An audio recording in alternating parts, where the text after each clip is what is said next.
ਦ Sahota show ਲੈ ਕੇ ਇੱਕ ਵਾਰ ਫਿਰ ਤੁਹਾਡੀ ਸੇਵਾ ਦੇ ਵਿੱਚ ਹਾਜ਼ਰ ਹਾਂ। ਪ੍ਰੋਗਰਾਮ ਦੇਖ ਰਹੇ ਸਾਰੇ ਹੀ ਸਤਿਕਾਰਯੋਗ ਦਰਸ਼ਕਾਂ ਨੂੰ ਪਿਆਰ ਸਤਿਕਾਰ ਭਰੀ ਸਤਿ ਸ੍ਰੀ ਅਕਾਲ। ਇਸ ਪ੍ਰੋਗਰਾਮ ਦੇ ਵਿੱਚ ਤੁਹਾਡਾ ਸਭ ਦਾ ਨਿੱਘਾ ਸਵਾਗਤ ਹੈ। ਹਮੇਸ਼ਾ ਦੀ ਤਰ੍ਹਾਂ ਸਾਡੇ ਇਸ ਪ੍ਰੋਗਰਾਮ ਨੂੰ ਸਪਾਂਸਰ ਕੀਤਾ ਮਹਿੰਦਰਾ ਜੂਲਰਸ ਨੇ। ਸਰੀ ਦੇ ਪਾਇਲ ਬਿਜ਼ਨਸ ਸੈਂਟਰ 'ਚ ਗਹਿਣਿਆਂ ਦੀ ਮਸ਼ਹੂਰ ਦੁਕਾਨ ਮਹਿੰਦਰਾ ਜੂਲਰਸ, ਜਿੱਥੋਂ ਕਿ ਤੁਸੀਂ ਭਾਂਤ ਭਾਂਤ ਦੇ ਗਹਿਣੇ ਅਤੇ ਖਰਾ ਸੋਨਾ ਜਿਹੜਾ ਆ ਉਹ ਖਰੀਦ ਸਕਦੇ ਆ।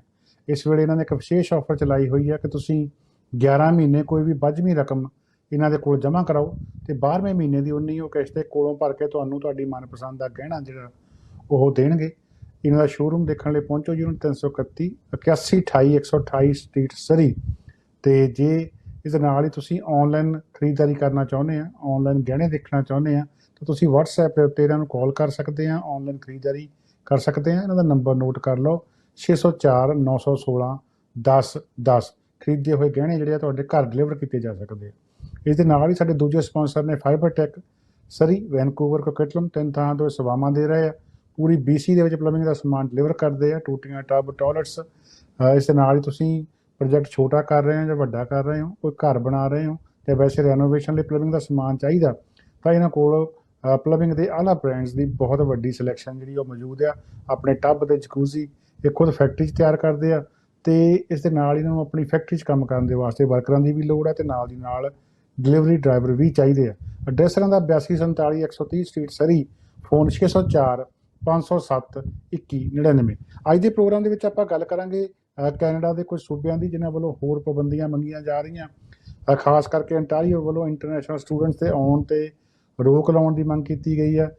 ਟੋਰਾਂਟੋ ਦੇ ਵਿੱਚ ਇੱਕ ਅੰਤਰਰਾਸ਼ਟਰੀ ਵਿਦਿਆਰਥੀ ਨੇ ਖੁਦਕੁਸ਼ੀ ਵੀ ਕੀਤੀ ਆ, ਉਸ ਗੱਲ ਦੇ ਉੱਤੇ ਆਪਾਂ ਚਰਚਾ ਕਰਾਂਗੇ। BC ਦੇ ਵਿੱਚ ਹੁਣ ਬਕਾਇਦਾ ਨਾਕੇ ਲਾ ਕੇ ਲੋਕਾਂ ਦੀ ਚੈਕਿੰਗ ਹੋਇਆ ਕਰੂਗੀ ਵੀ ਕੀ ਤੁਸੀਂ ਕਿਤੇ ਗੈਰ ਜ਼ਰੂਰੀ ਕੰਮ ਵਾਸਤੇ ਤਾਂ ਨਹੀਂ ਜਾ ਰਹੇ। ਅਤੇ ਇਸ ਦੇ ਨਾਲ ਹੀ ਅਮਰੀਕਾ ਅਤੇ ਆਸਟ੍ਰੇਲੀਆ ਨੇ ਵੀ ਭਾਰਤ ਆਉਣ ਵਾਲੇ ਲੋਕਾਂ 'ਤੇ ਸਖਤੀ ਕੀਤੀ ਆ। ਭਾਰਤ ਦੇ ਵਿੱਚ, ਪੰਜਾਬ ਦੇ ਵਿੱਚ ਕਰੋਨਾ ਦੀ ਹਾਲਤ ਇਸ ਵੇਲੇ ਕਿਹੋ ਜਿਹੀ ਆ, ਉਹਦੇ ਬਾਰੇ ਆਪਾਂ ਗੱਲਬਾਤ ਕਰਾਂਗੇ। ਅਤੇ ਨਾਲ ਹੀ ਗੱਲਬਾਤ ਕਰਾਂਗੇ ਜਿਹੜੀਆਂ ਅਫਵਾਹਾਂ ਦਾ ਬਾਜ਼ਾਰ ਗਰਮ ਆ ਕਿ 5G ਦੇ ਕਾਰਨ ਮੌਤਾਂ ਹੋ ਰਹੀਆਂ, ਕਰੋਨਾ ਕਾਰਨ ਮੌਤਾਂ ਨਹੀਂ ਹੋ ਰਹੀਆਂ।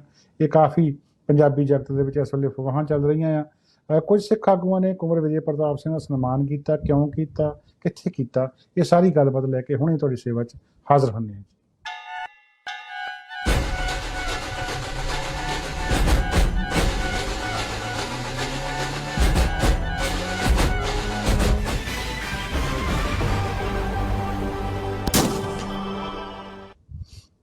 ਪ੍ਰੋਗਰਾਮ ਦੇ ਵਿੱਚ ਇੱਕ ਵਾਰ ਫਿਰ ਤੁਹਾਡਾ ਸਭ ਦਾ ਨਿੱਘਾ ਸਵਾਗਤ ਆ। ਗੱਲ ਕਰਾਂਗੇ ਸਭ ਤੋਂ ਪਹਿਲਾਂ ਅੰਟਾਰੀਓ ਦੀ। ਕੈਨੇਡਾ ਦੇ ਕੁਝ ਸੂਬੇ ਜਿਹੜੇ ਆ ਉਹ ਇਸ ਗੱਲ ਦੀ ਟਰੂਡੋ ਸਰਕਾਰ ਤੋਂ ਮੰਗ ਕਰ ਰਹੇ ਆ ਕਿ ਜਿਹੜੀਆਂ ਸਖਤੀਆਂ ਆ ਹੋਰ ਵਧਾਈਆਂ ਜਾਣ, ਖਾਸ ਕਰਕੇ ਜੋ ਬਾਹਰੋਂ ਲੋਕ ਆ ਰਹੇ ਆ ਉਹਨਾਂ ਨੂੰ ਰੋਕਿਆ ਜਾਵੇ। ਆਪਾਂ ਨੂੰ ਪਤਾ ਕਿ ਭਾਰਤ ਤੋਂ ਆ ਰਹੀਆਂ ਜਿਹੜੀਆਂ ਫਲਾਈਟਸ, ਡਾਇਰੈਕਟ ਫਲਾਈਟ ਸੀਗੀਆਂ, ਉਹ ਰੋਕ ਦਿੱਤੀਆਂ ਗਈਆਂ ਕੁਝ ਦਿਨ ਪਹਿਲਾਂ। ਇਸ ਦੇ ਨਾਲ ਬਹੁਤ ਸਾਰੇ ਲੋਕ ਜਿਹੜੇ ਆ ਪ੍ਰਭਾਵਿਤ ਹੋ ਰਹੇ ਆ। ਆਲਰੇਡੀ ਲੋਕਾਂ ਦੀਆਂ ਸ਼ਿਕਾਇਤਾਂ ਵੀ ਆਉਣ ਲੱਗ ਪਈਆਂ ਕਿ ਬਹੁਤ ਸਾਰੇ ਲੋਕ ਜਿਹੜੇ ਆ ਉਹਨਾਂ ਦਾ ਅੱਧਾ ਪਰਿਵਾਰ ਭਾਰਤ ਵਿੱਚ ਰਹਿ ਗਿਆ, ਅੱਧਾ ਪਰਿਵਾਰ ਕੈਨੇਡਾ ਬੈਠਾ, ਕਈ ਤਾਂ ਅਜਿਹੇ ਜਿਹਨਾਂ ਦਾ ਆਉਣਾ ਬਹੁਤ ਜ਼ਰੂਰੀ ਆ। ਇਸ ਦੇ ਚੱਲਦਿਆਂ ਜਿਹੜੇ ਅੰਤਰਰਾਸ਼ਟਰੀ ਸਟੂਡੈਂਟ ਸੀਗੇ ਉਹਨਾਂ ਨੂੰ ਛੋਟ ਸੀਗੀ ਕਿ ਉਹ ਪੜ੍ਹਾਈ ਦੇ ਵਾਸਤੇ ਆ ਸਕਦੇ ਸੀਗੇ, ਪਰ ਹਾਲਾਂਕਿ ਫਲਾਈਟਸ ਬਹੁਤ ਘੱਟ ਨੇ, ਸਿੱਧੀਆਂ ਫਲਾਈਟਸ ਬੰਦ ਨੇ, ਪਰ ਕੁਝ ਵਲ ਫੇਰ ਪਾ ਕੇ ਬਹੁਤ ਘੱਟ ਤਰੀਕੇ ਸੀਮਤ ਸਾਧਨਾਂ ਰਾਹੀਂ ਕੁਝ ਸਟੂਡੈਂਟਸ ਜਿਹੜੇ ਆ ਉਹ ਪਹੁੰਚ ਰਹੇ ਸਨ, ਜਿਨ੍ਹਾਂ ਦੇ ਉੱਤੇ ਹੁਣ ਰੋਕ ਲਾਉਣ ਦੀ ਮੰਗ ਜਿਹੜੀ ਆ ਉਹ ਪ੍ਰੀਮੀਅਰ ਫੋਰਡ ਨੇ, ਜਿਹੜੇ ਕਿ ਅੰਟਾਰੀਓ ਦੇ ਮੁੱਖ ਮੰਤਰੀ ਨੇ, ਉਹਨਾਂ ਨੇ ਜਸਟਿਨ ਟਰੂਡੋ ਉਹਨਾਂ ਤੋਂ ਕੀਤੀ ਆ। ਅਤੇ ਜਸਟਿਨ ਟਰੂਡੋ ਉਹਨਾਂ ਨੇ ਭਰੋਸਾ ਦਿਵਾਇਆ ਕਿ ਸੂਬੇ ਜੋ ਵੀ ਮੰਗਾਂ ਸਾਡੇ ਤੱਕ ਪਹੁੰਚਾਉਣਗੇ ਉਹਨਾਂ ਦੇ ਉੱਤੇ ਗੌਰ ਕਰਕੇ ਅਮਲ ਕੀਤਾ ਜਾਊਗਾ। ਸੋ ਇਹ ਜਿਹੜੀ ਮੰਗ ਮੁੱਖ ਮੰਤਰੀ ਫੋਰਡ ਵੱਲੋਂ ਰੱਖੀ ਗਈ ਆ ਉਹ ਇਸ ਕਰਕੇ ਰੱਖੀ ਗਈ ਆ ਕਿਉਂਕਿ ਭਾਰਤ ਤੋਂ ਬਹੁਤ ਸਾਰੇ ਅੰਤਰਰਾਸ਼ਟਰੀ ਵਿਦਿਆਰਥੀ ਆਉਂਦੇ ਆ। ਭਾਰਤ ਵਿੱਚ ਇਸ ਵੇਲੇ ਕਰੋਨਾ ਜਿਹੜਾ ਆ ਉਹ ਬਹੁਤ ਫੈਲਿਆ ਹੋਇਆ, ਸਪੈਸ਼ਲੀ ਜਿਹੜਾ ਕਰੋਨਾ ਦਾ ਵੇਰੀਐਂਟ ਉੱਥੇ ਹੁਣ ਫੈਲਿਆ, ਉਹ ਤੋਂ ਕੈਨੇਡਾ ਵਾਲੇ ਬਹੁਤ ਜ਼ਿਆਦਾ ਡਰ ਰਹੇ। ਕੈਨੇਡਾ ਨਹੀਂ ਬਲਕਿ ਪੂਰੀ ਦੁਨੀਆ ਜਿਹੜੀ ਆ ਉਹ ਬਹੁਤ ਡਰ ਰਹੀ ਆ। ਇਸ ਕਰਕੇ ਉਹ ਚਾਹੁੰਦੇ ਆ ਕਿ ਉੱਥੋਂ ਕੋਈ ਵੀ ਹੁਣ ਇੱਥੇ ਜਿਹੜਾ ਆ ਨਾ ਆਵੇ। ਟਰੂਡੋ ਕਹਿੰਦੇ ਵੀ ਇਸ ਮਾਮਲੇ ਦੇ ਵਿੱਚ ਅਸੀਂ ਵਿਚਾਰ ਕਰਕੇ ਆਉਣ ਵਾਲੇ ਦਿਨਾਂ ਦੇ ਵਿੱਚ ਫੈਸਲਾ ਲਵਾਂਗੇ ਕਿ ਇੰਟਰਨੈਸ਼ਨਲ ਸਟੂਡੈਂਟਸ ਜਿਹੜੇ ਆ ਉਹਨਾਂ ਨੂੰ ਇੱਥੇ ਆਉਣ ਤੋਂ, ਹੁਣ ਭਾਰਤ ਤੋਂ ਆਉਣ ਤੋਂ ਕਿਵੇਂ ਰੋਕਿਆ ਜਾਣਾ। ਸੋ ਇਹ ਗੱਲ ਸਮਝਣ ਵਾਲੀ ਆ ਕਿ ਜਿਹੜੇ ਅੰਤਰਰਾਸ਼ਟਰੀ ਵਿਦਿਆਰਥੀ ਆ ਜੋ ਇੱਥੇ ਨਾ ਵੀ ਆਉਣ ਹੁਣ ਤਾਂ ਸਰਦਾ ਆ ਹਾਲ ਦੀ ਘੜੀ। ਉਹਦਾ ਰੀਜ਼ਨ ਕੀ ਆ ਕਿ ਜਿੰਨੀ ਪੜ੍ਹਾਈ ਉਹਨਾਂ ਨੂੰ ਚਾਹੀਦੀ ਆ ਉਹ ਔਨਲਾਈਨ ਘਰ ਬੈਠੇ ਮਾਪਿਆਂ ਦੇ ਕੋਲ ਕਰ ਸਕਦੇ ਆ। ਉਹਨਾਂ ਨੂੰ ਪੜ੍ਹਾਈ ਦੇ ਪੂਰੇ ਕ੍ਰੈਡਿਟ ਜਿਹੜੇ ਆ, ਪੁਆਇੰਟ ਜਿਹੜੇ ਆ ਉਹ ਮਿਲ ਜਾਣੇ ਆ। ਉਸਦੇ ਦੋ ਫਾਇਦੇ ਇਹ ਆ ਕਿ ਇੱਕ ਤਾਂ ਤੁਸੀਂ ਆਪਣੇ ਮਾਪਿਆਂ ਦੇ ਕੋਲ ਰਹਿ ਕੇ ਘਰ ਦਾ ਖਾਣਾ ਖਾਓਗੇ, ਇੱਥੇ ਤੁਹਾਨੂੰ ਕਿਰਾਏ ਦੇ ਉੱਤੇ ਰਹਿਣ ਸਹਿਣ ਦਾ ਫਿਕਰ, ਜਿਹੜਾ ਖਾਣ ਪੀਣ ਦਾ ਫਿਕਰ ਨਹੀਂ ਹੋਊਗਾ। ਦੂਜੀ ਗੱਲ ਹੈ ਤੁਸੀਂ ਕਰੋਨਾ ਤੋਂ ਵੀ ਬਚੇ ਰਹੋਗੇ ਅਤੇ ਨਾਲ ਦੀ ਨਾਲ ਜਿਹੜਾ ਆ ਤੁਹਾਡੀ ਪੜ੍ਹਾਈ ਆ ਉਹ ਵੀ ਔਨਲਾਈਨ ਚੱਲਦੀ ਰਹੂਗੀ। ਇਸ ਦੇ ਨਾਲ ਹੀ ਇੱਕ ਟੋਰਾਂਟੋ ਤੋਂ ਜਿਹੜੀ ਇੱਕ ਮਾੜੀ ਖਬਰ ਆ ਰਹੀ ਆ ਕਿ ਇੱਕ ਹੋਰ ਅੰਤਰਰਾਸ਼ਟਰੀ ਵਿਦਿਆਰਥੀ ਨੇ ਰੇਲ ਗੱਡੀ ਦੀ ਲਾਈਨ ਤੇ ਖੁਦਕੁਸ਼ੀ ਕਰ ਰਹੀ ਹੈ। ਇਸ ਅੰਤਰਰਾਸ਼ਟਰੀ ਵਿਦਿਆਰਥੀ ਦੀ ਪਛਾਣ ਜਿਹੜੀ ਹੈ ਲਵਪ੍ਰੀਤ ਸਿੰਘ ਵਜੋਂ ਹੋਈ ਹੈ। ਨੌਜਵਾਨ ਇਹ ਪੰਜਾਬ ਤੋਂ ਮੋਗੇ ਦੇ ਨਜ਼ਦੀਕ ਪਿੰਡ ਚੜਿੱਕ ਨਾਲ ਸੰਬੰਧਿਤ ਦੱਸਿਆ ਜਾ ਰਿਹਾ। ਜਿਹੜੀਆਂ ਖਬਰਾਂ ਉੱਥੋਂ ਆਈਆਂ ਉਹ ਇਹ ਮਾਮਲਾ ਜਿਹੜਾ ਆਰਥਿਕ ਤੌਰ ਦੇ ਉੱਤੇ ਤੰਗੀ ਦਾ ਅਤੇ ਇਮੀਗ੍ਰੇਸ਼ਨ ਦਾ ਦੱਸਿਆ ਜਾ ਰਿਹਾ।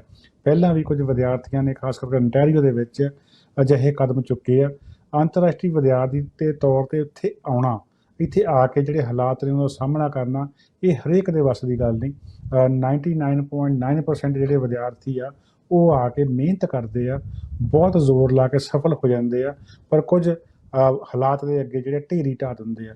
ਉਸ ਤੋਂ ਬਾਅਦ ਦੇ ਵਿੱਚ ਕਈ ਵਾਰੀ ਖੁਦਕੁਸ਼ੀ ਨੂੰ ਰਾਹ ਅਪਣਾ ਲੈਂਦੇ ਆ, ਜਿਹੜਾ ਕਿ ਬਿਲਕੁਲ ਵੀ ਕਿਸੇ ਦੀ ਕਿ ਜਾਇਜ਼ ਤਾਂ ਨਹੀਂ ਕਿਹਾ ਜਾ ਸਕਦਾ, ਪਰ ਹਾਲਾਤ ਕਈ ਵਾਰੀ ਇਹੋ ਜਿਹੇ ਬਣ ਜਾਂਦੇ ਆ ਕਿ ਖੁਦਕੁਸ਼ੀ ਲਈ ਮਜਬੂਰ ਹੋਣਾ ਪੈ ਜਾਂਦਾ ਆ। ਇਸ ਤੋਂ ਪਹਿਲਾਂ ਇੱਕ ਅੰਤਰਰਾਸ਼ਟਰੀ ਵਿਦਿਆਰਥੀ ਵਰਿੰਦਰ ਸਿੰਘ ਸੰਧੂ ਵੱਲੋਂ ਵੀ ਰੇਲ ਗੱਡੀ ਅੱਗੇ ਛਾਲ ਮਾਰ ਕੇ ਖੁਦਕੁਸ਼ੀ ਕਰ ਲਈ ਗਈ ਸੀ। ਹੁਣ ਲਵਪ੍ਰੀਤ ਸਿੰਘ ਨੇ ਇਹ ਦੂਜਾ ਨੌਜਵਾਨ ਆ ਜਿਹੜਾ ਇਹਨੇ ਖੁਦਕੁਸ਼ੀ ਕੀਤੀ ਆ। ਸਾਲ 2018 ਦੇ ਵਿੱਚ ਅੰਤਰਰਾਸ਼ਟਰੀ ਵਿਦਿਆਰਥੀ ਤੌਰ ਤੇ ਟੋਰਾਂਟੋ ਦੇ ਸ਼ੈਰਡਨ ਕਾਲਜ ਦੇ ਵਿੱਚ, ਸੈਂਟੇਨੀਅਲ ਕਾਲਜ ਦੇ ਵਿੱਚ ਪੜ੍ਹਾਈ ਲਈ ਆਇਆ ਇਹ ਵਿਦਿਆਰਥੀ ਜਿਹੜਾ ਆ ਇਹ ਆਰਥਿਕ ਤੌਰ ਦੇ ਉੱਤੇ ਤੰਗ ਦੱਸਿਆ ਜਾ ਰਿਹਾ। ਪੁਲਿਸ ਇਸ ਮਾਮਲੇ ਦੀ ਜਾਂਚ ਕਰ ਰਹੀ ਆ। ਆਉਣ ਵਾਲੇ ਦਿਨਾਂ ਦੇ ਵਿੱਚ ਇਸ ਸੰਬੰਧੀ ਹੋਰ ਜਾਣਕਾਰੀ ਜਿਹੜੀ ਆ ਉਹ ਦਿੱਤੀ ਜਾਵੇਗੀ। ਇਸ ਦੇ ਨਾਲ ਹੀ ਗੱਲ ਕਰਾਂਗੇ BC ਦੀ। BC ਦੇ ਵਿੱਚ ਜਿਹੜੇ ਸਾਡੇ ਸਰਕਾਰੀ ਅਧਿਕਾਰੀ ਨੇ, ਸਾਡੇ ਮੰਤਰੀ ਨੇ, ਉਹ ਇਸ ਗੱਲ ਨੂੰ ਯਕੀਨੀ ਬਣਾ ਰਹੇ ਆ ਕਿ ਲੋਕ ਜਿਹੜੇ ਆ ਉਹ ਬਿਨਾਂ ਵਜ੍ਹਾ ਸਫ਼ਰ ਨਾ ਕਰਨ। ਇਸ ਵਾਸਤੇ ਬਹੁਤ ਸਾਰੀਆਂ ਅਪੀਲਾਂ ਜਿਹੜੀਆਂ ਪਹਿਲਾਂ ਵੀ ਕੀਤੀਆਂ ਜਾ ਚੁੱਕੀਆਂ, ਬਹੁਤ ਸਾਰੀਆਂ ਰੋਕਾਂ ਲਾਈਆਂ ਜਾ ਚੁੱਕੀਆਂ। ਪਿਛਲੇ ਇੱਕ ਹਫ਼ਤੇ ਤੋਂ ਤਕਰੀਬਨ ਇਹ ਗੱਲਬਾਤ ਚੱਲ ਰਹੀ ਸੀਗੀ ਕਿ ਕਿਹੜਾ ਤਰੀਕਾ ਅਪਣਾਇਆ ਜਾਵੇ ਕਿ ਲੋਕਾਂ ਨੂੰ ਇਸ ਤੋਂ ਰੋਕਿਆ ਜਾਵੇ। ਲੋਕਾਂ ਦੇ ਵਿੱਚ ਡਰ ਤਾਂ ਜ਼ਰੂਰ ਪਾਇਆ ਜਾ ਰਿਹਾ ਆ, ਕੇਸ ਜਿਹੜੇ ਆ ਉਹ ਪਹਿਲਾਂ ਨਾਲੋਂ ਘਟੇ ਆ, ਪਰ ਸਰਕਾਰ ਚਾਹੁੰਦੀ ਆ ਕਿ ਇਹਨੂੰ ਬਿਲਕੁਲ ਖਤਮ ਕੀਤਾ ਜਾਵੇ। ਸੋ ਇਸ ਵਾਸਤੇ ਹੁਣ ਜਿਹੜੇ ਗੈਰ ਜ਼ਰੂਰੀ ਸਫ਼ਰ ਹੈਗਾ ਉਹਦੇ ਉੱਤੇ ਪਾਬੰਦੀਆਂ ਨੂੰ ਅਮਲ ਵਿੱਚ ਲਿਆਉਣ ਦੇ ਵਾਸਤੇ ਬਕਾਇਦਾ ਨਾਕੇ ਜਿਹੜੇ ਆ ਉਹ BC ਦੇ ਵਿੱਚ ਲਾਏ ਜਾਣਗੇ। BC ਦੇ ਜਿਹੜੇ ਮੁੱਖ ਹਾਈਵੇਜ਼ ਨੇ, ਮੁੱਖ ਸੜਕਾਂ ਨੇ ਜਿਹੜੀਆਂ ਕਿ ਇੱਕ ਖਿੱਤੇ ਨੂੰ ਦੂਜੇ ਖਿੱਤੇ ਨਾਲ ਜੋੜਦੀਆਂ, ਉੱਥੇ ਇਹ ਨਾਕੇ ਜਿਹੜੇ ਆ ਲਾਏ ਜਾਣਗੇ। ਕਿਤੇ ਵੀ ਤੁਹਾਨੂੰ ਰੋਕ ਕੇ ਜਿਹੜਾ ਆ ਉਹ ਪੁੱਛਿਆ ਜਾ ਸਕਦਾ ਆ ਕਿ ਤੁਸੀਂ ਆਪਣੀ ਸ਼ਨਾਖਤ ਦਿਖਾਓ, ਤੁਸੀਂ ਕਿੱਥੇ ਚੱਲੇ ਆ, ਕਿਉਂ ਚੱਲੇ ਆ, ਸਾਬਤ ਕਰੋ, ਤੁਹਾਡਾ ਘਰ ਦਾ ਐਡਰੈਸ ਕੀ ਆ, ਤੁਸੀਂ ਕਿਹੜੀ ਗੱਲੋਂ ਘਰੋਂ ਬਾਹਰ ਨਿਕਲੇ ਆ। ਸੋ ਇਸ ਦੇ ਕਾਰਨ ਤੁਹਾਨੂੰ ਘਰ ਵਾਪਸ ਵੀ ਮੋੜਿਆ ਜਾ ਸਕਦਾ ਆ। ਜੇਕਰ ਤੁਸੀਂ ਜ਼ਿਆਦਾ ਬਹਿਸ ਕਰਦੇ ਆ ਜਾਂ ਕੋਈ ਜ਼ਿਆਦਾ ਕਾਨੂੰਨ ਦੀ ਉਲੰਘਣਾ ਕੀਤੀ ਹੋਈ ਆ ਤਾਂ ਤੁਹਾਨੂੰ $230 ਤੋਂ ਲੈ ਕੇ $575 ਤੱਕ ਦਾ ਜਿਹੜਾ ਜੁਰਮਾਨਾ ਆ ਉਹ ਵੀ ਭਰਨਾ ਪੈ ਸਕਦਾ ਆ। ਇਹ ਜੁਰਮਾਨਾ ਜਿਹੜਾ ਗੱਡੀ ਵਿੱਚ ਸਵਾਰ ਇੱਕ ਵਿਅਕਤੀ ਨੂੰ ਹੋਣਾ, ਸੋ ਜਿੰਨੇ ਸਵਾਰ ਹੋਣਗੇ ਉਨਾ ਜੁਰਮਾਨਾ ਜਿਹੜਾ ਹੋ ਸਕਦਾ ਆ। ਸੋ ਇੱਥੇ 3 ਖਿੱਤਿਆਂ ਦੇ ਵਿੱਚ BC ਨੂੰ ਵੰਡਿਆ ਗਿਆ ਆ। ਇੱਕ ਆਈਲੈਂਡ ਹੈਗਾ, ਇੱਕ ਜਿਹੜਾ ਕਿ ਲੋਅਰ ਮੇਨਲੈਂਡ ਜਿੱਥੇ ਗ੍ਰੇਟਰ ਵੈਨਕੂਵਰ ਆਪਾਂ ਕਹਿ ਦਿੰਦੇ ਆ, ਨਾਰਥ ਵੈਨਕੂਵਰ ਤੋਂ ਲੈ ਕੇ ਐਬਸਫੋਰਡ ਜ਼ਿਲ੍ਹਾ ਵਿਕ ਤੱਕ ਦਾ ਇਲਾਕਾ, ਅਤੇ ਤੀਜਾ ਜਿਹੜਾ ਇੰਟੀਰੀਅਰ ਹੈਗਾ, ਇੱਥੋਂ ਤੱਕ ਵਿਸਲਰ ਵਗੈਰਾ ਜਾਣ ਨੂੰ ਵੀ ਮਨਾਹੀ ਆ। ਫੈਰੀ ਫੜ ਕੇ ਵੈਨਕੂਵਰ ਆਈਲੈਂਡ ਦੇ ਉੱਤੇ ਜਾਣ ਦੀ ਵੀ ਜਿਹੜੀ ਆ ਮਨਾਹੀ ਆ। ਲੋਕਾਂ ਨੂੰ ਤਕੀਦ ਕੀਤੀ ਗਈ ਆ ਕਿ ਤੁਸੀਂ ਸਰਕਾਰੀ ਜਿਹੜੀਆਂ ਪਾਬੰਦੀਆਂ ਆ ਉਹਨਾਂ ਨੂੰ ਮੰਨੋ, ਉਹਨਾਂ ਦੀ ਪਾਲਣਾ ਕਰੋ ਤਾਂ ਕਿ ਸੂਬੇ ਨੂੰ ਜਲਦੀ ਕਰੋਨਾ ਦੇ ਪ੍ਰਭਾਵ ਹੇਠੋਂ ਕੱਢਿਆ ਜਾ ਸਕੇ। ਇਸ ਦੇ ਨਾਲ ਹੀ ਆਪਾਂ ਗੱਲ ਕਰਾਂਗੇ ਹੋਰਨਾਂ ਮੁਲਕਾਂ ਦੀ। ਹੋਰਨਾਂ ਮੁਲਕਾਂ ਦੇ ਵਿੱਚੋਂ ਵੀ ਖਬਰਾਂ ਆ ਰਹੀਆਂ ਕਿ ਕਰੋਨਾ ਦੇ ਕਾਰਨ ਟਰੈਵਲ ਦੇ ਉੱਤੇ, ਇੰਟਰਨੈਸ਼ਨਲ ਟਰੈਵਲ ਦੇ ਉੱਤੇ ਪਾਬੰਦੀਆਂ ਲੱਗ ਰਹੀਆਂ। ਅੱਜ ਗੱਲ ਕਰੀਏ ਆਪਾਂ ਅਮਰੀਕਾ ਦੀ, ਤਾਂ ਅਮਰੀਕਾ ਦੇ ਵਿੱਚ ਜਿਹੜਾ centre for disease control and prevention ਆ, ਉਹਨਾਂ ਵੱਲੋਂ ਅਮਰੀਕਨ ਸਰਕਾਰ ਨੂੰ ਇਹ ਸਿਫਾਰਿਸ਼ ਕੀਤੀ ਗਈ ਆ ਕਿ ਭਾਰਤ ਤੋਂ ਆਉਣ ਵਾਲੀਆਂ ਜਿਹੜੀਆਂ ਉਡਾਣਾਂ ਆ ਉਹਨਾਂ ਦੇ ਉੱਤੇ ਪਾਬੰਦੀ ਲਾਈ ਜਾਵੇ। ਗੱਲ ਫਿਰ ਉਹੀ ਹੈ ਕਿ ਜਿਹੜਾ ਭਾਰਤ ਵਾਲਾ ਵੇਰੀਐਂਟ ਹੈਗਾ ਉਹ ਤੋਂ ਸਾਰੀ ਦੁਨੀਆ ਜਿਹੜੀ ਡਰ ਰਹੀ ਹੈ। ਜਿਸ ਹਿਸਾਬ ਦੀਆਂ ਵੀਡੀਓਜ਼ ਉੱਥੋਂ ਆ ਰਹੀਆਂ ਉਹ ਬੜੀਆਂ ਸ਼ੌਕਿੰਗ ਨੇ, ਦਿਲ ਕੰਬਾਊ ਨੇ, ਕਿਉਂਕਿ ਇੱਥੇ ਜਦੋਂ ਕਰੋਨਾ ਹੁੰਦਾ ਬੰਦਾ ਹੌਲੀ ਹੌਲੀ ਬਿਮਾਰ ਹੁੰਦਾ, ਉਹਨੂੰ ਖੰਘ ਹੁੰਦੀ ਆ, ਜਿਹੜੇ ਹੋਰ ਲੱਛਣ ਹੁੰਦੇ ਆ, ਪਰ ਮੌਤ ਜਿਹੜੀ ਇਸ ਤਰ੍ਹਾਂ ਅਚਾਨਕ ਨਹੀਂ ਹੁੰਦੀ, ਉਹਨੂੰ ਬਕਾਇਦਾ ਇਲਾਜ ਮਿਲਦਾ। ਉਸ ਤੋਂ ਬਾਅਦ ਵਿੱਚ ਜੇ ਇਲਾਜ ਫੇਲ ਹੁੰਦਾ ਫਿਰ ਮੌਤ ਹੁੰਦੀ ਆ। ਪਰ ਭਾਰਤ ਵਿੱਚ ਦੇਖਣ ਵਿੱਚ ਆ ਰਿਹਾ, ਜਿਵੇਂ ਵੀਡੀਓ ਦਿਖਾਈਆਂ ਜਾ ਰਹੀਆਂ ਕਿ ਲੋਕੀ ਜਿਹੜੇ ਅਚਾਨਕ ਮੌਤਾਂ ਹੋ ਰਹੀਆਂ, ਘਰ ਪਏ ਲੋਕਾਂ ਦੀਆਂ ਮੌਤਾਂ ਹੋ ਰਹੀਆਂ। ਇਸ ਕਰਕੇ ਉਸ ਵੇਰੀਐਂਟ ਤੋਂ ਪੂਰੀ ਦੁਨੀਆ ਜਿਹੜੀ ਹੈ ਡਰ ਰਹੀ ਆ। ਹੁਣ ਬਾਈਡਨ ਐਡਮਿਨਿਸਟ੍ਰੇਸ਼ਨ ਵੱਲੋਂ ਇਹ ਐਲਾਨ ਕੀਤਾ ਗਿਆ ਕਿ ਮੰਗਲਵਾਰ 4 ਮਈ ਤੋਂ ਜਿਹੜੀਆਂ ਭਾਰਤ ਆਉਣ ਵਾਲੀਆਂ ਫਲਾਈਟਸ ਹੈਗੀਆਂ ਉਹ ਵੀ ਹਾਲ ਦੀ ਘੜੀ ਜਿਹੜੀਆਂ ਆ ਉਹ ਰੱਦ ਕਰ ਦਿੱਤੀਆਂ ਜਾਣਗੀਆਂ। ਸੋ ਕੁਝ ਲੋਕਾਂ ਦੇ ਦਿਮਾਗ ਵਿੱਚ ਇਹ ਸੀਗਾ ਕਿ ਅਸੀਂ ਅਮਰੀਕਾ ਨੂੰ ਚੱਲਦੀਆਂ ਫਲਾਈਟਸ ਵਰਤ ਕੇ ਅਮਰੀਕਾ ਪਹੁੰਚ ਜਾਵਾਂਗੇ ਭਾਰਤ ਤੋਂ, ਉਸ ਤੋਂ ਬਾਅਦ ਦੇ ਵਿੱਚ ਬਾਰਡਰ ਦੇ ਰਾਹੀਂ ਜਾਂ ਕਿਸੇ ਫਲਾਈਟ ਰਾਹੀਂ ਕੈਨੇਡਾ ਚਲੇ ਜਾਵਾਂਗੇ। ਸੋ ਇਹ ਜਿਹੜੀ ਗੱਲਬਾਤ ਹੈ ਹੁਣ ਸੰਭਵ ਨਹੀਂ ਹੋ ਸਕਣੀ। ਇਸ ਗੱਲ ਦੇ ਉੱਤੇ ਗੌਰ ਕਰਨ ਦੀ ਲੋੜ ਆ ਕਿ ਅਮਰੀਕਨ ਫਲਾਈਟਸ ਵੀ ਜਿਹੜੀਆਂ ਉਹ ਬੰਦ ਹੋ ਰਹੀਆਂ। ਇਸ ਦੇ ਨਾਲ ਹੀ ਕੈਨੇਡਾ ਸਰਕਾਰ ਦੇ ਉੱਤੇ ਇਹ ਵੀ ਦਬਾਅ ਵਧਿਆ ਹੋਇਆ ਕਿ ਜਿਹੜੀ ਅਮਰੀਕਾ ਅਤੇ ਕੈਨੇਡਾ ਦੀ ਸਰਹੱਦ ਆ ਉੱਤੇ ਜਦੋਂ ਕੋਈ ਬੰਦਾ ਇੱਧਰ ਲੰਘ ਕੇ ਆਉਂਦਾ, ਹਾਲ ਦੀ ਘੜੀ ਜਿਹੜਾ ਉਹਨੂੰ 3 ਦਿਨ ਹੋਟਲ ਦੇ ਵਿੱਚ ਨਹੀਂ ਰੱਖਿਆ ਜਾਂਦਾ। ਸੋ ਉਹਨਾਂ ਦੇ ਉੱਤੇ ਵੀ ਇਹ ਪਾਬੰਦੀ ਲਾਗੂ ਕਰਨ ਦੇ ਵਾਸਤੇ ਦਬਾਅ ਬਣ ਰਿਹਾ ਕਿ ਜਿਹੜਾ ਵਿਅਕਤੀ ਅਮਰੀਕਾ ਤੋਂ ਪਿੱਛੇ ਗੈਰ ਜ਼ਰੂਰੀ ਕੰਮ ਜਾਂ ਜ਼ਰੂਰੀ ਕੰਮ ਉੱਧਰੋਂ ਆਉਂਦਾ ਆ, ਉਹਨੂੰ ਪਹਿਲਾਂ 3 ਦਿਨ ਜਿਹੜਾ ਹੋਟਲ ਦੇ ਵਿੱਚ ਕੁਆਰੰਟੀਨ ਕੀਤਾ ਜਾਵੇ, ਉਹੀ ਉਸੇ ਤਰ੍ਹਾਂ ਜਿਵੇਂ ਹੋਰ ਅੰਤਰਰਾਸ਼ਟਰੀ ਲੋਕਾਂ ਨੂੰ ਕੀਤਾ ਜਾ ਰਿਹਾ ਆ। ਸੋ ਇਸ ਦੇ ਨਾਲ ਹੀ ਹੋਰ ਵੀ ਬਾਰਡਰ ਦੇ ਉੱਤੇ ਸਖਤੀਆਂ ਵਧਾਉਣ ਦੀ ਜਿਹੜੀ ਗੱਲ ਚੱਲ ਰਹੀ ਹੈ। ਜੇ ਗੱਲ ਆਪਾਂ ਨਾਲ ਹੀ ਕਰੀਏ ਆਸਟ੍ਰੇਲੀਆ ਦੀ, ਆਸਟ੍ਰੇਲੀਆ ਦੇ ਵਿੱਚ ਸਖਤੀ ਇੱਦੋਂ ਵੀ ਕਾਫੀ ਵਧਾ ਦਿੱਤੀ ਗਈ ਆ। ਹਾਲਾਂਕਿ ਆਸਟ੍ਰੇਲੀਆ ਦੇ 36,000 ਲੋਕ ਮੁਲਕ ਤੋਂ ਬਾਹਰ ਬੈਠੇ ਆ, ਚਾਹੇ ਉਹ ਸਿਟੀਜ਼ਨ ਨੇ ਚਾਹੇ PR ਨੇ। 9,000 ਵਿਅਕਤੀ ਅਜਿਹਾ ਜਿਹੜਾ ਭਾਰਤ ਵਿੱਚ ਸਟਕ ਹੋਇਆ ਆ, ਉਹਨਾਂ ਵਿੱਚੋਂ 600 ਅਜਿਹੇ ਆ ਜਿਨ੍ਹਾਂ ਦਾ ਕਿ ਵਾਪਸ ਆਉਣਾ ਬਹੁਤ ਜ਼ਰੂਰੀ ਆ। ਪਰ ਆਸਟ੍ਰੇਲੀਆ ਨੇ ਸਖਤੀ ਕੀਤੀ ਹੋਈ ਆ ਕਿ ਜਿਹੜੇ ਭਾਰਤ ਵਿੱਚ ਇਸ ਵੇਲੇ ਫਸੇ ਹੋਏ ਆ ਉਹ ਵਾਪਸ ਆਸਟ੍ਰੇਲੀਆ ਨਹੀਂ ਆ ਸਕਦੇ। ਕਾਰਨ ਇਹੀ ਕਰੋਨਾ ਦਾ ਜਿਹੜਾ ਵੇਰੀਐਂਟ ਉਹ ਤੋਂ ਡਰਦੇ ਆ। ਇਸ ਵਾਸਤੇ ਲੋਕਾਂ ਨੂੰ ਹੋਰ ਡਰਾਉਣ ਦੇ ਵਾਸਤੇ ਸਰਕਾਰ ਨੇ ਜਿਹੜੀ ਆ ਸਜ਼ਾ ਅਤੇ ਜੁਰਮਾਨੇ ਦੀ ਗੱਲ ਵੀ ਜਿਹੜੀ ਆ ਆਖੀ ਆ। ਇਹ ਕਿਹਾ ਜਾ ਰਿਹਾ ਕਿ ਸਿਫਾਰਿਸ਼ ਕੀਤੀ ਜਾ ਰਹੀ ਆ ਕਿ ਜੇ ਕੋਈ ਵਿਅਕਤੀ ਭਾਰਤ ਤੋਂ ਸਿੱਧੇ ਤਰੀਕੇ ਦੇ ਨਾਲ ਕਿਸ ਤਰ੍ਹਾਂ ਵਲ ਫੇਰ ਪਾ ਕੇ ਆਸਟ੍ਰੇਲੀਆ ਆਉਣ ਦੀ ਕੋਸ਼ਿਸ਼ ਕਰਦਾ ਆ ਜਾਂ ਪਹੁੰਚ ਜਾਂਦਾ, ਉਹਨੂੰ 66,000 ਆਸਟ੍ਰੇਲੀਅਨ ਡਾਲਰ ਜਿਹੜਾ ਜੁਰਮਾਨਾ ਹੋਵੇ ਅਤੇ ਨਾਲ ਦੀ ਨਾਲ 5 ਸਾਲ ਕੈਦ ਦੀ ਸਜ਼ਾ ਜਿਹੜੀ ਆ ਸੁਣਾਈ ਜਾਵੇ। ਇਸ ਵਾਸਤੇ ਬਕਾਇਦਾ ਕਾਨੂੰਨੀ ਸੋਧਾਂ ਦੇ ਉੱਤੇ ਕੰਮ ਕੀਤਾ ਜਾ ਰਿਹਾ ਆ। ਸੋ ਇਹ ਤੋਂ ਸਮਝਣ ਦੀ ਲੋੜ ਹੈਗੀ ਆ ਕਿ ਭਾਰਤ ਦੇ ਵਿੱਚ ਹਾਲਾਤ ਜਿਹੜੇ ਕਿੰਨੇ ਖਰਾਬ ਹੋਣਗੇ ਕਿ ਜਿਹੜੇ ਬਾਹਰਲੇ ਮੁਲਕਾਂ ਦੀਆਂ ਸਰਕਾਰਾਂ ਜਿਹੜੀਆਂ ਇੰਨੀਆਂ ਸਖਤ ਪਾਬੰਦੀਆਂ ਲਾ ਰਹੀਆਂ ਕਿ ਉੱਥੋਂ ਲੋਕ ਜਿਹੜੇ ਆ ਉਹ ਬਾਹਰ ਨਾ ਨਿਕਲ ਸਕਣ। ਬਹੁਤ ਵੱਡੇ ਜਿਹੜੇ ਆਗੂ ਨੇ, ਉਹਨਾਂ ਦੇ ਪਰਿਵਾਰ ਨੇ, ਅਮੀਰ ਲੋਕ ਨੇ, ਉਹ ਪਹਿਲਾਂ ਹੀ ਭਾਰਤ ਛੱਡ ਕੇ ਜਿਹੜਾ ਆ ਉਹ ਬਾਹਰਲਿਆਂ ਮੁਲਕਾਂ ਦੇ ਵਿੱਚ ਆ ਚੁੱਕੇ ਆ। ਆਮ ਲੋਕ ਜਿਹੜੇ ਉੱਥੇ ਉਹਨਾਂ ਦੀ ਹਾਲਤ ਜਿਹੜੀ ਆ ਕਾਫੀ ਖਰਾਬ ਹੋ ਗਈ ਹੈ। ਇਸ ਦੇ ਨਾਲ ਹੀ ਆਪਾਂ ਅਮਰੀਕਾ ਤੋਂ ਇੱਕ ਹੋਰ ਖਬਰ ਜਿਹੜੀ ਆ ਸਾਂਝੀ ਕਰਾਂਗੇ। ਅਮਰੀਕਾ ਦੇ ਵਿੱਚ, ਕੈਨੇਡਾ ਦੇ ਵਿੱਚ ਹਰ ਸਾਲ ਜੰਗਲੀ ਅੱਗਾਂ ਬਹੁਤ ਲੱਗਦੀਆਂ। ਇਹ ਜੰਗਲੀ ਅੱਗਾਂ ਕਈ ਵਾਰੀ ਕੁਦਰਤੀ ਹੁੰਦੀਆਂ, ਜਿਵੇਂ ਕਿ ਅਸਮਾਨੀ ਬਿਜਲੀ ਡਿੱਗਣ ਕਾਰਨ ਲੱਗ ਗਈ, ਜਾਂ ਫਿਰ ਕਈ ਵਾਰੀ ਕਿੰਦਾ ਵੀ ਅਣਗਹਿਲੀ ਕਰਕੇ ਵੀ ਕਿਸੇ ਨੇ ਬਾਰਬੀਕਿਊ ਕੀਤਾ, ਕੋਲੇ ਬੁਝਾਏ ਨਹੀਂ, ਜਾਂ ਸਿਗਰਟ ਜਿਹੜੀ ਆ ਉਹ ਪੀ ਕੇ ਸੁੱਟ ਦਿੱਤੀ, ਉਹਨਾਂ ਅੱਗ ਲੱਗ ਜਾਂਦੀ ਆ। ਪਰ ਕੁਝ ਅੱਗਾਂ ਜਿਹੜੀਆਂ ਆ ਉਹ ਮਨੁੱਖੀ ਗਲਤੀ ਕਰਨੀ ਹੀ ਨਹੀਂ, ਮਤਲਬ ਕਿ ਮਨੁੱਖਾਂ ਵੱਲੋਂ ਜਾਣ ਕੇ ਲਾਈਆਂ ਜਾਂਦੀਆਂ। ਜਿਹੜੀ ਪਿਛਲੇ ਸਾਲ 2020 ਦੀ ਤਕਰੀਬਨ ਅਗਸਤ ਮਹੀਨੇ ਜਿਹੜੀ ਅੱਗ ਲੱਗੀ ਸੀ ਕੈਲੀਫੋਰਨੀਆ ਦੇ ਵਿੱਚ, ਉਸ ਸੰਬੰਧੀ ਇੱਕ ਸ਼ਖਸ ਨੂੰ ਗ੍ਰਿਫਤਾਰ ਕੀਤਾ ਗਿਆ ਆ। ਉਹਦੇ ਉੱਤੇ ਬਕਾਇਦਾ ਦੋਸ਼ ਲਾਏ ਗਏ ਆ ਕਿ ਉਹਨੇ ਆਪਣੀ ਇੱਕ ਦੋਸਤ ਔਰਤ ਨੂੰ ਮਾਰ ਕੇ ਉਹਦੀ ਲਾਸ਼ ਖਪਾਉਣ ਦੇ ਮਕਸਦ ਦੇ ਨਾਲ ਜਿਹੜੀ ਆ ਜੰਗਲ ਨੂੰ ਅੱਗ ਲਾਈ ਸੀ। ਇਸ ਅੱਗ ਦੇ ਵਿੱਚ 2 ਵਿਅਕਤੀ ਜਿਹੜੇ ਉਹ ਵੀ ਮਾਰੇ ਗਏ ਅਤੇ ਹਜ਼ਾਰਾਂ ਏਕੜ ਜੰਗਲ ਜਿਹੜਾ ਆ ਉਹ ਵੀ ਸੜ ਕੇ ਰਾਖ ਹੋ ਗਿਆ ਅਤੇ ਬਹੁਤ ਸਾਰੇ ਘਰ ਅਤੇ ਸੰਪਤੀ ਦਾ ਵੀ ਇਸ ਅੱਗ ਦੇ ਵਿੱਚ ਨੁਕਸਾਨ ਹੋਇਆ। ਹਜ਼ਾਰਾਂ ਜਿਹੜੇ ਜੰਗਲੀ ਜੀਵ ਸੀਗੇ ਉਹ ਵੀ ਇਸ ਅੱਗ ਦੀ ਭੇਟ ਚੜ੍ਹ ਗਏ। ਪੁਲਿਸ ਵੱਲੋਂ ਜਿਹੜੀ ਵੈਕਾਵਲ ਕੈਲੀਫੋਰਨੀਆ ਦੀ ਪੁਲਿਸ ਹੈ, ਉਹਨਾਂ ਵੱਲੋਂ ਦੱਸਿਆ ਗਿਆ ਕਿ ਉਹਨਾਂ ਨੇ ਵਿਕਟਰ ਸਟੀਨੋ ਨਾਂ ਦੇ ਇੱਕ ਵਿਅਕਤੀ ਨੂੰ ਫੜਿਆ ਗਿਆ, ਜਿਹਦੇ ਉੱਤੇ ਕਿ ਦੋਸ਼ ਲਾਏ ਗਏ ਆ ਕਿ ਉਹਨੇ ਆਪਣੀ ਇੱਕ ਔਰਤ 32 ਸਾਲਾਂ ਦੀ ਪ੍ਰਿਸਿਲਾ ਕਾਸਟਰੋ ਨੂੰ ਜਿਹੜਾ ਮਾਰ ਕੇ ਉੱਥੇ ਉਹਨੂੰ ਖਪਾਉਣ ਦੇ ਮਕਸਦ ਦੇ ਨਾਲ ਜਿਹੜੀ ਅੱਗ ਲਾਈ ਸੀਗੀ। ਉਸ ਤੋਂ ਬਾਅਦ ਦੇ ਵਿੱਚ ਉਹਨੇ ਸੋਚਿਆ ਸੀਗਾ ਕਿ ਇਹ ਜਿਹੜੀ ਜੰਗਲ ਦੀ ਅੱਗ ਹੈ ਇਹਦੇ ਵਿੱਚ ਸਾਰਾ ਕੁਝ ਸਬੂਤ ਜਿਹੜੇ ਆ ਉਹ ਨਸ਼ਟ ਹੋ ਜਾਣਗੇ। ਪਰ ਪੁਲਿਸ ਦੀ 8 ਮਹੀਨੇ ਦੀ ਲੰਮੀ ਜਿਹੜੀ ਆ ਜਾਂਚ ਤੋਂ ਬਾਅਦ ਅਸਲ ਕਾਤਲ ਤੱਕ ਪਹੁੰਚ ਲਿਆ ਗਿਆ ਆ। ਸੋ ਅਮਰੀਕਾ ਦੀ ਪੁਲਿਸ ਦੀ ਇਹ ਖਾਸੀਅਤ ਆ ਕਿ ਇਹ ਇੱਦਾਂ ਛੱਡਦੇ ਨਹੀਂ ਕਿਸੇ ਨੂੰ, ਜਿੰਨਾ ਚਿਰ ਮਰਜ਼ੀ ਇਹ ਹੋ ਜਾਵੇ, ਇਹ ਜਾਂਚ ਕਰਦੇ ਰਹਿੰਦੇ ਆ ਤਾਂ ਅਖੀਰ ਕਿਤੇ ਨਾ ਕਿਤੇ ਜਾ ਕੇ ਕੋਈ ਕਲੂ ਲੱਭ ਲੈਂਦੇ ਆ ਜਿੱਥੋਂ ਇਹ ਕਾਤਲ ਤੱਕ ਪਹੁੰਚ ਜਾਂਦੇ ਆ। ਕੇਸ ਨੂੰ ਇਹ ਢਿੱਲਾ ਨਹੀਂ ਪੈਣ ਦਿੰਦੇ। ਇਸ ਮਾਮਲੇ ਵਿੱਚ ਵੀ ਅਜਿਹਾ ਹੀ ਹੋਇਆ ਕਿ ਮਾਰੀ ਗਈ ਔਰਤ ਦੇ ਸੈੱਲ ਫੋਨ ਤੋਂ ਉਹਦੀ ਅਖੀਰਲੀ ਜਿਹੜੀ ਆ ਲੋਕੇਸ਼ਨ ਉਹ ਟਰੇਸ ਕੀਤੀ ਗਈ, ਹੋਰ ਡਾਟਾ ਜਿਹੜਾ ਉਹਦਾ ਉਹ ਰਿਕਾਰਡ ਕੀਤਾ ਗਿਆ ਸੀ, ਉਹ ਲੱਭਿਆ ਗਿਆ। ਉੱਥੋਂ ਪਤਾ ਲੱਗ ਗਿਆ ਕਿ ਆਖਰੀ ਵਾਰ ਉਹਨੂੰ ਕਿੱਥੇ ਦੇਖਿਆ ਗਿਆ ਸੀਗਾ। ਜਦੋਂ ਉੱਥੇ ਪਹੁੰਚੇ ਉਸ ਤੋਂ ਗਾਹਾਂ ਫਿਰ ਉਹਦੇ ਜਿਹੜੇ ਜੰਗਲ ਦੇ ਵਿੱਚੋਂ ਉਹਦੀ ਲਾਸ਼ ਦੇ ਕੁਝ ਜਿਹੜੇ ਅੰਗ ਆ, ਕੁਝ ਹੱਡੀਆਂ ਵਗੈਰਾ ਉਹ ਮਿਲੀਆਂ। ਇੱਥੋਂ ਫਿਰ ਗਾਹਾਂ ਕੈਮਰਿਆਂ ਦੀ ਮਦਦ ਦੇ ਨਾਲ ਪਤਾ ਲੱਗ ਗਿਆ ਕਿ ਆਖਰੀ ਵਾਰੀ ਉਹਨੂੰ ਕਿਹਦੇ ਨਾਲ ਦੇਖਿਆ ਗਿਆ ਸੀਗਾ। ਹੁਣ ਇਸ ਵਿਅਕਤੀ ਨੂੰ ਬਕਾਇਦਾ ਜਿਹੜੇ ਮਿਸਟਰ ਸੈਟੀਨੋ ਆ, ਇਹਨਾਂ ਨੂੰ ਅਦਾਲਤ ਦੇ ਵਿੱਚ ਪੇਸ਼ ਕਰਕੇ ਚਾਰਜਸ ਜਿਹੜੇ ਆ ਉਹ ਲਾਏ ਜਾਣੇ ਇਹਨਾਂ ਦੇ ਉੱਤੇ। ਇਸ ਦੇ ਨਾਲ ਹੀ ਜੇ ਆਪਾਂ ਭਾਰਤ ਦੀ ਗੱਲ ਕਰੀਏ, ਭਾਰਤ ਦੇ ਵਿੱਚ ਕੇਸ ਜਿਹੜੇ ਆ ਉਹ ਬਹੁਤ ਤੇਜ਼ੀ ਦੇ ਨਾਲ ਵੱਧ ਰਹੇ ਆ।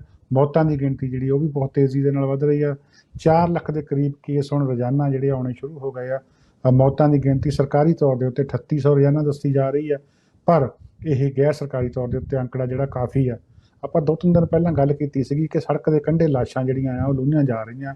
ਹੁਣ ਉਹਨਾਂ ਗੱਲਾਂ ਦੇ ਸਬੂਤ ਜਿਹੜੇ ਆ ਵੀਡੀਓ ਦੇ ਰੂਪ ਦੇ ਵਿੱਚ ਉਹ ਆ ਗਏ ਆ। ਬਹੁਤ ਹੀ ਦਿਲ ਕੰਬਾਊ ਦ੍ਰਿਸ਼ ਆ ਜਿਹੜੇ ਆਮ ਬੰਦਾ ਦੇਖ ਨਹੀਂ ਸਕਦਾ, ਪਰ ਇਹ ਸੱਚ ਆ ਕਿ ਉੱਥੇ ਜਿਹੜੇ ਲਾਸ਼ਾਂ ਨੂੰ ਇਸ ਤਰ੍ਹਾਂ ਥਾਂ ਨਹੀਂ ਮਿਲ ਰਿਹਾ ਕਿ ਉਹਨਾਂ ਨੂੰ ਸੜਕਾਂ ਕੰਢੇ ਜਿਹੜਾ ਆ ਜੋ ਕੁਛ ਮਿਲਦਾ ਉੱਪਰ ਪਾ ਕੇ ਲੁਹਿਆ ਜਾ ਰਿਹਾ, ਸੰਸਕਾਰ ਕੀਤਾ ਜਾ ਰਿਹਾ ਆ।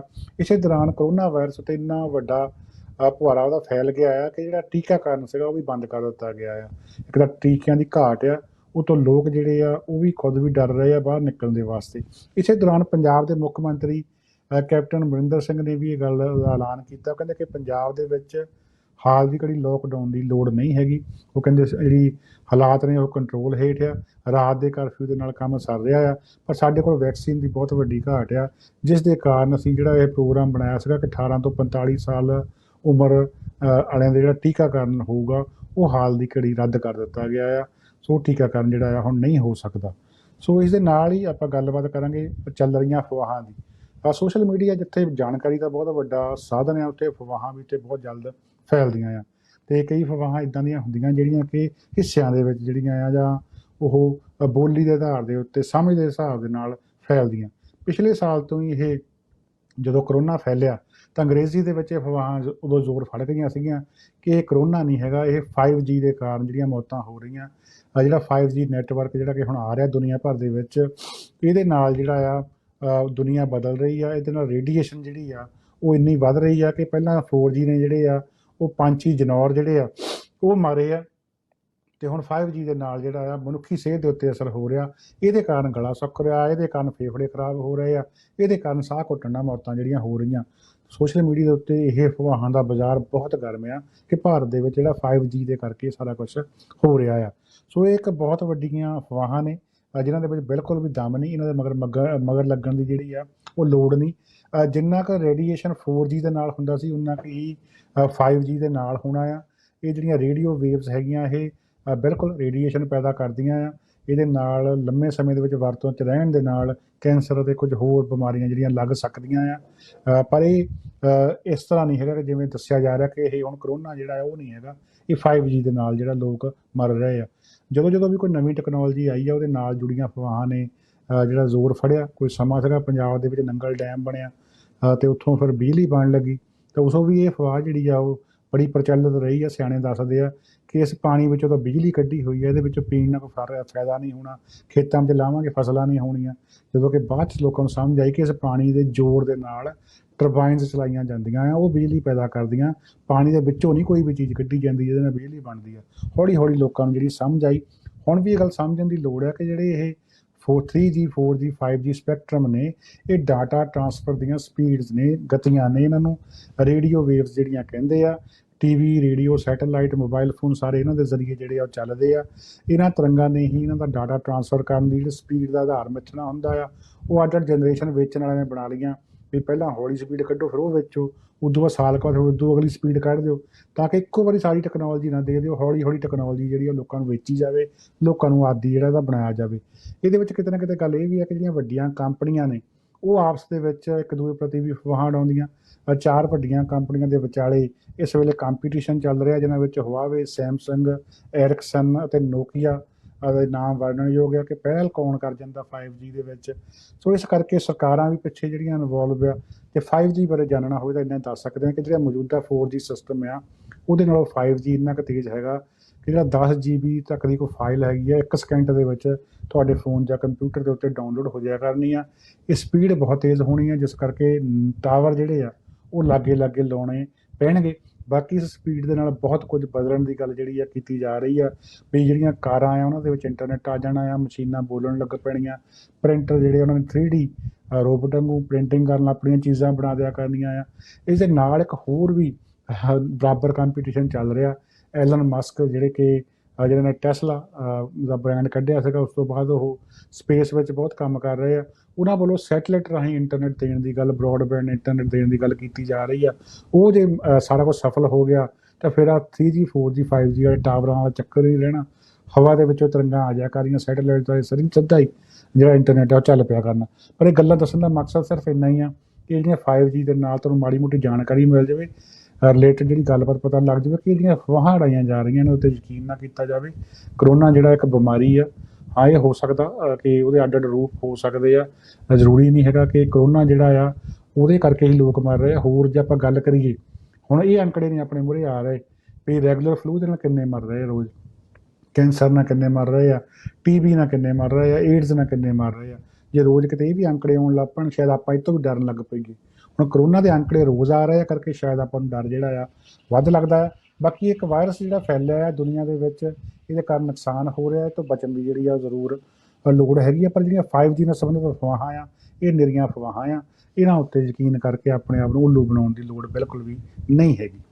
ਇਸ ਦੇ ਨਾਲ ਹੀ ਅਖੀਰ ਦੇ ਵਿੱਚ ਆਪਾਂ ਗੱਲ ਕਰਾਂਗੇ ਬਾਬਾ ਬਲਜੀਤ ਸਿੰਘ ਦਾਦੂਵਾਲ ਅਤੇ ਉਹਨਾਂ ਦੇ ਸਾਥੀਆਂ ਵੱਲੋਂ ਪੰਜਾਬ ਪੁਲਿਸ ਦੇ ਸਾਬਕਾ ਉੱਚ ਅਧਿਕਾਰੀ ਕੁੰਵਰ ਵਿਜੇ ਪ੍ਰਤਾਪ ਸਿੰਘ ਨੂੰ ਸਨਮਾਨਿਤ ਕੀਤਾ ਗਿਆ ਆ। ਇਹ ਸਨਮਾਨ ਜਿਹੜਾ ਉਹਨਾਂ ਨੂੰ ਹਰਿਮੰਦਰ ਸਾਹਿਬ ਪਲਾਜ਼ੇ ਦੇ ਵਿੱਚ ਬਾਹਰਲੇ ਪਾਸੇ ਜਿਹੜਾ ਆ ਉਹ ਦਿੱਤਾ ਗਿਆ, ਗੋਲਡ ਮੈਡਲ ਦਿੱਤਾ ਗਿਆ, ਉਹਨੂੰ ਸਰੋਪਾ ਪਾ ਕੇ ਸਨਮਾਨਿਤ ਕੀਤਾ ਗਿਆ। ਸਨਮਾਨ ਦੇਣ ਵੇਲੇ ਬਾਬਾ ਬਲਜੀਤ ਸਿੰਘ ਦਾਦੂਵਾਲ ਤੋਂ ਇਲਾਵਾ ਸ਼੍ਰੋਮਣੀ ਅਕਾਲੀ ਦਲ ਡੈਮੋਕ੍ਰੈਟਿਕ ਸਰਦਾਰ ਸੁਖਦੇਵ ਸਿੰਘ ਢੀਂਡਸਾ ਵਾਲਾ, ਸ਼੍ਰੋਮਣੀ ਅਕਾਲੀ ਦਲ ਟਕਸਾਲੀ ਸਰਦਾਰ ਰਣਜੀਤ ਸਿੰਘ ਬ੍ਰਹਮਪੁਰਾ ਵਾਲਾ, ਸ਼੍ਰੋਮਣੀ ਅਕਾਲੀ ਦਲ ਯੂਨਾਈਟਿਡ ਭਾਈ ਮੋਹਕਮ ਸਿੰਘ ਵਾਲਾ ਅਤੇ ਕੁਝ ਹੋਰ ਸਿੱਖ ਜਥੇਬੰਦੀਆਂ ਸ਼ਾਮਲ ਸੀਗੀਆਂ। ਇਸ ਮੌਕੇ ਬੋਲਦਿਆਂ ਕੁੰਵਰ ਵਿਜੇ ਪ੍ਰਤਾਪ ਸਿੰਘ ਨੇ ਕਿਹਾ ਕਿ ਮੈਂ ਆਪਣੀ ਪੂਰੀ ਵਾਹ ਲਾ ਦਿੱਤੀ ਆ, ਬਾਕੀ ਮੈਨੂੰ ਨੌਕਰੀ ਜਾਣ ਦਾ ਕੋਈ ਰੰਜ ਨਹੀਂ ਹੈਗਾ। ਮੈਨੂੰ ਰੰਜ ਇਸ ਗੱਲ ਦਾ ਆ ਕਿ ਜਿਹੜੇ ਦੋਸ਼ੀ ਆ ਉਹ ਬਚ ਨਿਕਲੇ ਆ, ਉਹ ਆਰਥਿਕ ਤੌਰ ਦੇ ਉੱਤੇ, ਸਿਆਸੀ ਤੌਰ ਦੇ ਉੱਤੇ ਇੰਨੇ ਮਜ਼ਬੂਤ ਆ ਕਿ ਉਹਨਾਂ ਨੂੰ ਹੱਥ ਪਾਉਣਾ ਜਿਹੜਾ ਹੁਣ ਬਹੁਤ ਔਖਾ ਹੋ ਗਿਆ ਆ। ਦੂਜੇ ਪਾਸੇ ਬਾਬਾ ਦਾਦੂਵਾਲ ਅਤੇ ਜਿਹੜੇ ਹੋਰ ਆਗੂ ਸੀਗੇ ਉਹਨਾਂ ਨੇ ਸਿਫਤਾਂ ਦੇ ਪੁਲ ਬੰਨੇ ਕੁੰਵਰ ਵਿਜੇ ਪ੍ਰਤਾਪ ਸਿੰਘ ਦੇ, ਕਹਿੰਦੇ ਵੀ ਇਹਨਾਂ ਨੇ ਉਹ ਕੰਮ ਕਰਕੇ ਦਿਖਾਤਾ ਜਿਹੜਾ ਕਿਸੇ ਕੋਲ ਹੋਇਆ ਨਹੀਂ। ਇਹ ਬਹੁਤ ਵਧਾਈ ਦੇ ਹੱਕਦਾਰ ਆ, ਇਸ ਕਰਕੇ ਇਹਨਾਂ ਨੂੰ ਗੋਲਡ ਮੈਡਲ ਦੇ ਨਾਲ ਸਨਮਾਨਿਤ ਜਿਹੜਾ ਉਹ ਕੀਤਾ ਜਾ ਰਿਹਾ ਆ। ਇਸ ਮੌਕੇ ਜਿਹੜੀ ਇੱਕ ਦਿਲਚਸਪ ਗੱਲ ਇਹ ਹੋਈ ਕਿ ਇੱਕ ਹੋਰ ਜਥੇਬੰਦੀ ਜਿਹੜੀ ਕਿ ਬੰਦੀ ਸਿੰਘ ਰਿਹਾਈ ਮੋਰਚਾ ਦੇ ਨਾਂ ਹੇਠ ਸਰਗਰਮ ਆ, ਉਹਨਾਂ ਵੱਲੋਂ ਇਸ ਸਮਾਗਮ ਦਾ ਵਿਰੋਧ ਕੀਤਾ ਗਿਆ। ਉਹ ਕਹਿੰਦੇ ਵੀ ਇਹ ਜਿਹੜਾ ਸਨਮਾਨ ਕਰਨਾ ਆ ਬਿਲਕੁਲ ਗਲਤ ਆ। ਇਸ ਬਦਲੇ ਉਹਨਾਂ ਨੇ ਇਸ ਸਮਾਗਮ ਦਾ ਵੀ ਵਿਰੋਧ ਕੀਤਾ ਅਤੇ ਬਾਬਾ ਦਾਦੂਵਾਲ ਦਾ ਪੁਤਲਾ ਜਿਹੜਾ ਆ ਉਹ ਵੀ ਉੱਥੇ ਸਾੜਿਆ। ਟਕਰਾਅ ਨਾ ਹੋ ਜਾਵੇ ਕਿਤੇ ਇਹਨਾਂ ਜਥੇਬੰਦੀਆਂ ਦੇ ਵਿੱਚ, ਇਸ ਕਰਕੇ ਪੁਲਿਸ ਵੀ ਉੱਥੇ ਵੱਡੀ ਗਿਣਤੀ ਦੇ ਵਿੱਚ ਮੌਜੂਦ ਰਹੀ ਹੈ। ਇਹ ਸਾਰੇ ਵਰਤਾਰੇ ਨੂੰ ਬੜੀ ਘੋਖ ਦੇ ਨਾਲ ਸਮਝਣ ਦੀ ਲੋੜ ਹੈ ਕਿ ਐਡੀ ਕੀ ਕਾਹਲੀ ਪੈ ਗਈ ਸੀਗੀ ਕਿ ਕੀ ਵਾਕਿਆ ਜਿਹੜੇ ਆ ਉਹ ਬੇਅਦਬੀ ਕਾਂਡ ਦੇ ਦੋਸ਼ੀ ਫੜੇ ਗਏ ਆ, ਜਾਂ ਸਿੱਖਾਂ ਨੂੰ ਇਸ ਗੱਲ ਦਾ ਇਨਸਾਫ ਮਿਲ ਗਿਆ ਆ ਕਿ ਤੁਸੀਂ ਹੁਣ ਗੋਲਡ ਮੈਡਲਾਂ ਦੇ ਨਾਲ ਸਨਮਾਨਿਤ ਵੀ ਕਰਨਾ ਸ਼ੁਰੂ ਕਰ ਦਿੱਤਾ, ਸਰੋਪੇ ਵੀ ਪਾਏ ਜਾ ਰਹੇ ਆ। ਹਾਲੇ ਤਾਂ ਆਪਾਂ ਕਿਸੇ ਬੰਨੇ ਕੰਢੇ ਲੱਗੇ ਵੀ ਨਹੀਂ। ਇਹੋ ਜਿਹੇ ਸਨਮਾਨ ਜਿਹੜੇ ਆ ਉਦੋਂ ਕੀਤੇ ਜਾਂਦੇ ਆ ਜਦੋਂ ਕਿਤੇ ਸਫਲਤਾ ਮਿਲੇ ਹੋ। ਇਸ ਮਾਮਲੇ ਵਿੱਚ ਤਾਂ ਸਾਡੇ ਪੱਲੇ ਅਸਫਲਤਾ ਪਈ ਆ। ਇੰਨਾ ਕੋਸ਼ਿਸ਼ ਹੋਣ ਦੇ ਬਾਵਜੂਦ ਹਾਈ ਕੋਰਟ ਵੱਲੋਂ ਜਾਂਚ ਰਿਪੋਰਟ ਜਿਹੜੀ ਰੱਦ ਕਰ ਦਿੱਤੀ ਗਈ ਆ। ਸਾਰਾ ਕੁਝ ਜ਼ੀਰੋ 'ਤੇ ਚਲਾ ਗਿਆ। ਉਮਰਾ ਨੰਗਲ ਵਰਗੇ ਸੈਣੀ ਵਰਗੇ ਜਿਹੜੇ ਮੁਲਜ਼ਮ ਸੀਗੇ, ਜਿਨ੍ਹਾਂ ਬਾਰੇ ਲੱਗਦਾ ਸੀਗਾ ਕਿ ਹੁਣ ਇਹਨਾਂ ਦੀ ਗੱਲ ਨੂੰ ਹੱਥ ਪੈਣ ਵਾਲਾ ਹੀ ਆ, ਉਹ ਛੁੱਟ ਕੇ ਘਰ ਬੈਠੇ ਆਰਾਮ ਦੇ ਨਾਲ। ਅਦਾਲਤ ਨੇ ਉਹਨੂੰ ਘਰ ਤੋੜ ਦਿੱਤਾ ਆ। ਸੋ ਇਹ ਕਿਹੜੀ ਗੱਲ ਦੀਆਂ ਜਿਹੜੀਆਂ ਖੁਸ਼ੀਆਂ ਮਨਾਈਆਂ ਜਾ ਰਹੀਆਂ ਆ, ਇਸ ਸਫਲਤਾ ਦਾ ਉੱਤੇ ਸਨਮਾਨਣ ਦੀ ਗੱਲ ਜਿਹੜੀ ਕਿੱਧਰੋਂ ਆ ਗਈ? ਇਹ ਗੱਲ ਜਿਹੜੀ ਆਪਣੇ ਆਪ ਵਿੱਚ ਵਿਚਾਰਨ ਵਾਲੀ ਆ, ਸੋਚਣ ਵਾਲੀ ਵੀ ਆ ਕਿ ਅਕਸਰ ਜਿਹੜੇ ਲੋਕ ਸਫਲ ਹੋ ਜਾਂਦੇ ਆ, ਜਿਹੜੇ ਕੁਝ ਕਰ ਦਿਖਾਉਂਦੇ ਆ, ਉਹਨਾਂ ਨੂੰ ਸਨਮਾਨਿਤ ਕੀਤਾ ਜਾਂਦਾ। ਪਰ ਸਾਡੀ ਤਾਂ ਹਜੇ ਬੇੜੀ ਕਿਸੇ ਤਣ ਪੱਤਣ ਲੱਗੀ ਨਹੀਂ ਬੇਅਦਬੀਆਂ ਵਾਲੇ ਮਾਮਲੇ ਵਿੱਚ। ਗੱਲ ਸਾਰੀ ਉੱਥੇ ਖੜੀ ਆ। ਇਹ ਕੋਈ ਕ੍ਰੈਡਿਟ ਰੇਸ ਆ ਵੀ ਸਨਮਾਨ ਕਰਕੇ ਆਪਣੇ ਆਪ ਨੂੰ ਮੀਡੀਆ ਵਿੱਚ ਲਿਆਂਦਾ ਜਾਵੇ, ਜਾਂ ਲੋਕਾਂ ਦੀ ਜਿਹੜੀ ਹਮਦਰਦੀ ਜਿੱਤੀ ਜਾਵੇ, ਜਾਂ ਇਹਦੇ ਪਿੱਛੇ ਕੋਈ ਵੱਡੀ ਪੋਲੀਟੀਕਲ ਗੇਮ ਚੱਲ ਰਹੀ ਹੈ? ਇਹਦੇ ਬਾਰੇ ਹਾਲੇ ਬਹੁਤ ਸਾਰੀਆਂ ਕਿਆਸਵਾਈਆਂ ਚੱਲ ਰਹੀਆਂ ਆ। ਸਮੇਂ ਤੋਂ ਪਹਿਲਾਂ ਕੁਝ ਕਹਿਣਾ ਜਿਹੜਾ ਔਖਾ ਲੱਗਦਾ, ਪਰ ਜ਼ਰੂਰ ਗੇਮ ਪਿੱਛੇ ਕੋਈ ਵੱਡੀ ਆ, ਸਮਝਣ ਦੀ ਕੋਸ਼ਿਸ਼ ਕਰਿਓ। ਇੱਥੇ ਹੀ ਇਸ ਹਫ਼ਤੇ ਦਾ ਅਖੀਰਲਾ ਪ੍ਰੋਗਰਾਮ ਖਤਮ ਕਰਨ ਦੀ ਆਗਿਆ ਬਖਸ਼ੋ। ਸੋਮਵਾਰ ਨੂੰ ਹੋਰ ਗੱਲਾਂ ਬਾਤਾਂ, ਹੋਰ ਖਬਰਾਂ ਲੈ ਕੇ ਤੁਹਾਡੀ ਸੇਵਾ ਦੇ ਵਿੱਚ ਫਿਰ ਹਾਜ਼ਰ ਹੋਵਾਂਗੇ। ਤਦ ਤੱਕ ਲਈ ਆਪ ਸਭ ਨੂੰ ਪਿਆਰ ਸਤਿਕਾਰ ਭਰੀ ਸਤਿ ਸ੍ਰੀ ਅਕਾਲ। ਸਾਡਾ ਹਰ ਇੱਕ ਪ੍ਰੋਗਰਾਮ ਵੇਖਣ ਤੇ ਸਾਡੇ ਨਾਲ ਜੁੜਨ ਲਈ ਸਬਸਕ੍ਰਾਈਬ ਕਰੋ ਚੈਨਲ ਪੰਜਾਬੀ ਤੇ ਨੋਟੀਫਿਕੇਸ਼ਨ ਲਈ ਬੈਲ ਆਈਕਨ ਵਾਲੇ ਬਟਨ ਤੇ ਕਲਿੱਕ ਕਰੋ।